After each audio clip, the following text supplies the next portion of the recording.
नमस्कार दोस्तों हम में से बहुत सारे लोग व्हाट्सएप में फोटो और वीडियो के ऑटोमेटिकली डाउनलोड होने से काफ़ी परेशान हो जाते हैं। इससे क्या होता है कि हमारे फ़ोन का स्टोरेज तो भरता ही है, साथ ही साथ हमारे डेटा का भी नुकसान होता है।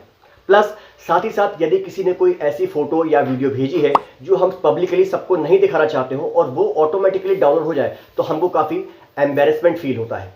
दोस्तों, वैसे तो ये एक बेसिक सेटिंग है, लेकिन यदि आप ना जानते हो तो ये वीडियो आपके काफ़ी काम का है। इससे आप किसी भी संभावित खतरे से बच सकते हैं। तो आइए चलते हैं स्क्रीन की ओर और देखते हैं ऐसा कैसे होता है। व्हाट्सएप ओपन कर लीजिए। इसके बाद आपको यहाँ 3 डॉट्स पर टच करना है। सबसे नीचे सेटिंग्स में आइए। इसके बाद आपको जाना है यहाँ जहाँ लिखा हुआ है स्टोरेज एंड डेटा। यहाँ पर आइए। देखिए, ये मीडिया ऑटो डाउनलोड सेक्शन है। यहाँ पर 3 चीज़ें दी हुई हैं। फर्स्ट वाला है व्हेन यूजिंग मोबाइल डेटा। जब मोबाइल डेटा ऑन होगा तो फोटोज़, ऑडियो, वीडियो, डॉक्यूमेंट्स ये सारे के सारे ऑटोमेटिकली डाउनलोड हो जाएंगे। यदि आपको बंद करना है तो आप इनको अनचेक कर दीजिए। देखिए, ये सभी अनचेक हो गए हैं। अब जब भी आप व्हाट्सएप ओपन करेंगे और आपका नेट ऑन होगा तो कोई भी डेटा यानी कि फ़ोटो, वीडियो, ऑडियो ये सब आपके फ़ोन में ऑटोमेटिकली डाउनलोड नहीं होंगे।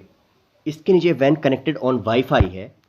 यहाँ पर आप जब भी किसी वाईफाई जोन में जाएंगे या आपके घर में वाईफाई होगा या किसी ऐसी जगह पर जहाँ आप वाईफाई यूज़ कर सकते हैं तो ऑटोमेटिकली डेटा डाउनलोड हो जाएगा। यदि आप इसको बंद करना चाहते हैं तो वापस ये फ़ोटो, ऑडियो, वीडियोज़, डॉक्यूमेंट्स इसको अनचेक करके रखिए। इसे हम करते हैं ओके। इसके नीचे है व्हेन रोमिंग। ये डिफ़ॉल्ट अनचेक रहता है, यानी कि आप रोमिंग में होंगे तो आपका डेटा डाउनलोड नहीं होगा, और यदि आप रोमिंग में रह के डेटा को डाउनलोड करना चाहते हैं तो इन सबको चेक कर दीजिए, और नहीं करना चाहते हो तो अनचेक कर दीजिए। Okay friends, near by share कैसे यूज करते हैं उसके लिए ये लेफ्ट वाला वीडियो देखिएगा, और यदि आप बहुत ज़्यादा ट्रैवलिंग करते हैं और रास्ता भटक जाते हैं तो ये राइट वाला वीडियो देखिएगा। वीडियो आपको इंफॉर्मेटिव लगा हो तो लाइक, शेयर, सब्सक्राइब जरूर करें। Thank you so much.